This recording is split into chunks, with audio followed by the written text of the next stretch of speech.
نهار 2 نوفمبر 2016 في ولاية كاليفورنيا، واحد الزوج غادي يجي عند البوليس وغادي يبلغ بالاختفاء ديال مرتو اللي كانت سميتها شيري بابيني. غادي يقول لهم انها خرجت بحال ديما كتمارس الرياضه ديالها غير قريب من الدار، ولكن ما غاديش ترجع. السلام عليكم، مرحبا بكم معايا في دار ستوريز بالدارجه، قناه اللي كنعاودوا فيها قصص وقضايا حقيقيه وجرائم واقعيه وحتى قضايا الاختفاء وقصص الرعب. بالنسبه للناس اللي كيعجبهم هذا المحتوى، ما تنساوش تكتبوا لي في التعليق اش من نوع القصص ولا القضايا اللي كيعجبوكم باش نهضروا عليهم هنا في القناه. وقبل ما نبداو، شكرا للناس اللي كيعطيوني الملاحظات ديالهم في التعاليق. اليوم غنهضروا على واحده من اغرب القضايا اللي شغلت الراي العام في الولايات المتحده الامريكيه. قصه ديال امراه اختفت فجاه، والناس كاملين تعاطفوا معاها، داروا حملات بحث كبيره، والاسره ديالها كانت كتعيش اسوا ايام حياتها. ولكن بعد سنوات ديال التحقيق غادي يكتشفوا قصه كامله واللي ما كانتش كما كيبان للناس. شنو وقع بالضبط؟ واش كانت فعلا ضحيه اختطاف ولا كاين سر كبير مخبي؟ خليكم معايا حتى الاخر.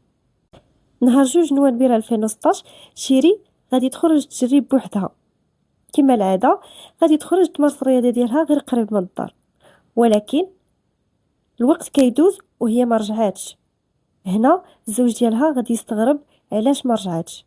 غادي يهز التليفون، غيبدا يعيط ليها بزاف ديال المرات، ولكن تليفونها كان طافي. غادي يقرر يستعمل التطبيق ديال تحديد الموقع، وكانت الصدمه ان التطبيق غادي يعطيه اخر من بلاصه كان فيها التليفون. وفعلا غادي يمشي كيجري للبلاصه، غادي يلقى تليفون مرمي في الارض، وحداه السماعات اللي كانت دايره ملفوفين بواحد الطريقه غريبه، بحال كتوحي لشي حاجه خطيره وقعت تما في ديك البلاصه. كيث بابيني اللي هو الزوج ديال شيري غادي يحس بشي حاجه خطيره وقعت للزوجه ديالو.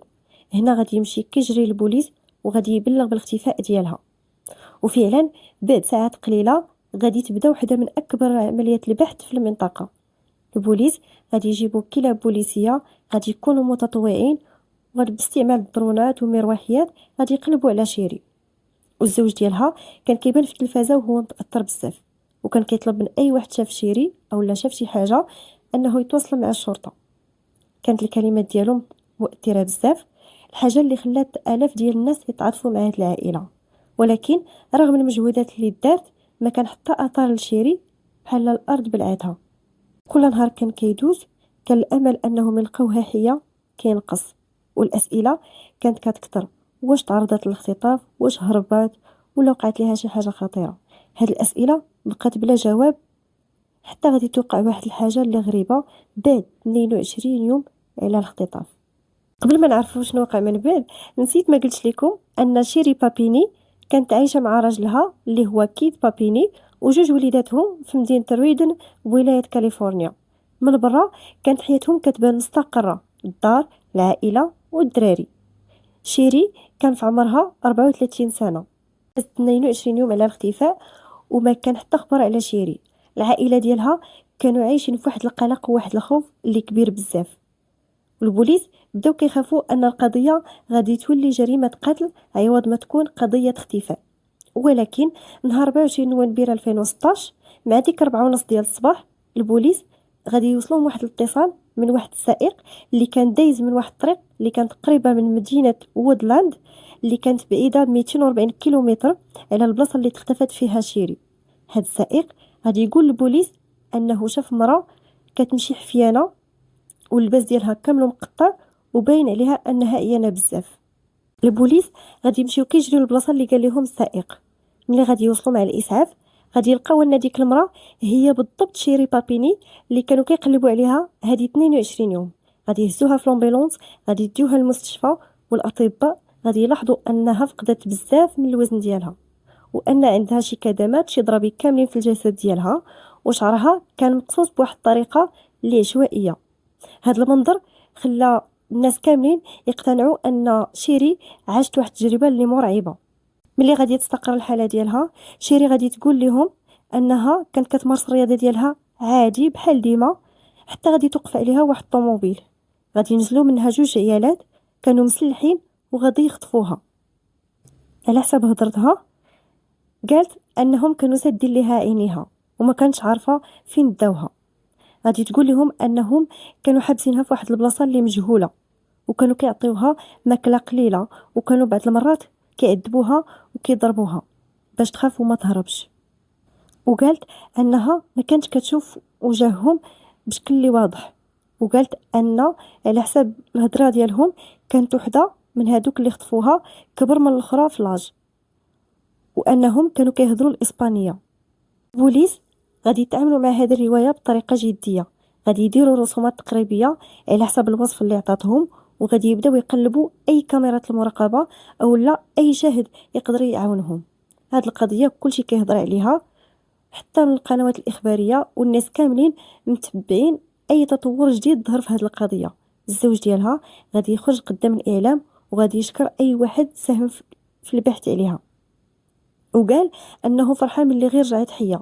ولكن وسط هذه الفرحه كانوا بعض المحققين حاسين ان كاينين شي تفاصيل كما كنقولوا ما راكباش، حيت كانت بعض التناقضات صغيره في بعض التصريحات اللي عطات، ولكن ما كانش عندهم شي دليل قوي باش يقدروا يشكوا في القصه. ولهذا السبب غتستمر التحقيقات في هذه القضيه، ولكن بطريقه سريه لسنوات، وهذه السنوات هي اللي غادي تكشف اكبر مفاجاه في القضيه كلها. سنوات دازت وبداو بزاف ديال الناس كيعتقدوا ان القضيه غادي تبقى بلا حل، ولكن المحققين ما سدوش الملف وبقاو كيراجعوا الادله كل مره مع تطور وسائل التحقيق. وكان واحد من هاد الادله هو الحمض النووي اللي تلقى في حوايج ديال شيري في البدايه فاش يلاه لقاوها، ولكن ما تعرفوش عليه ديك الساعه. ومع تطور ديال قواعد البيانات DNA بدا الخيط كيبان. النتيجه كانت مفاجئه، الحمض النووي ما كانش راجع لشي واحد او لا شي خاطف مجهول، ولكن كان ديال واحد الراجل اللي كانت كتربطو علاقه مع شيري قبل بسنوات. البوليس غادي يتواصلوا معاه وغادي يستدعيوه للتحقيق. غادي يبدا يهضر، وهنا غادي تبدل القصه كامله. غادي يقول للمحققين ان شيري هي بنفسها اللي تواصلت معاه وطلبت منه انه يجي ياخذها من كاليفورنيا، وبالفعل غادي يمشي وغادي ياخذها معاه لعنده لدارو، وبقات عايشه معاه 22 يوم. وغادي ياكد انه ما كانش حابسها ولا كان خاطفها كما كانت كتقول، ولكن بالعكس كانت مشات معاه بالاراده ديالو وبقات معاه 22 يوم. وغادي يقول لهم ان من بعد ديك 22 يوم شيري غادي يطلب منه انه يرجعها، وقبل ما تهبط من الطوموبيل غادي تضرب راسها باش دير شي اصابات في الجسم ديالها باش تبان انها تعرضت للعنف. بهاد التصريحات ديالو خلات البوليس انهم يعاودوا يراجعوا الملف كامل. البوليس غادي يجمعوا السجلات ديال المكالمات والرسائل والنتائج ديال DNA، وغادي يقارنوها مع الروايه ديال شيري.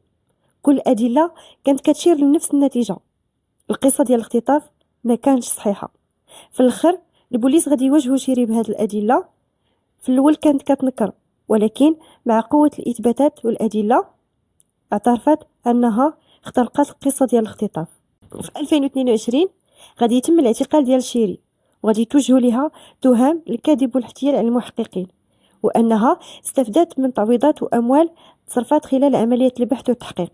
قدام المحكمه شيري غادي تعترف بداكشي اللي دارت، وهنا غادي يحكموا عليها بالسجن 18 شهر، وانها ترجع مئات الالاف من الدولارات اللي تصرفات اثناء عمليه البحث.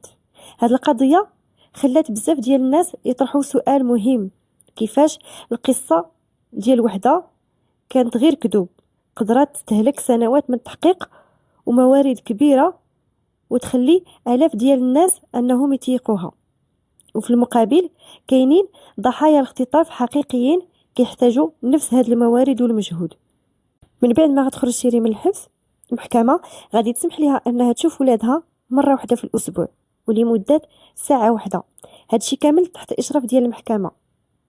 القضيه ديال شيري بابيني كتبقى من اكثر القضايا اللي قدرت تثير الجدل، حيت بدات كقصه ضحيه وانتهت كقضيه خداع هزت الراي العام الامريكي.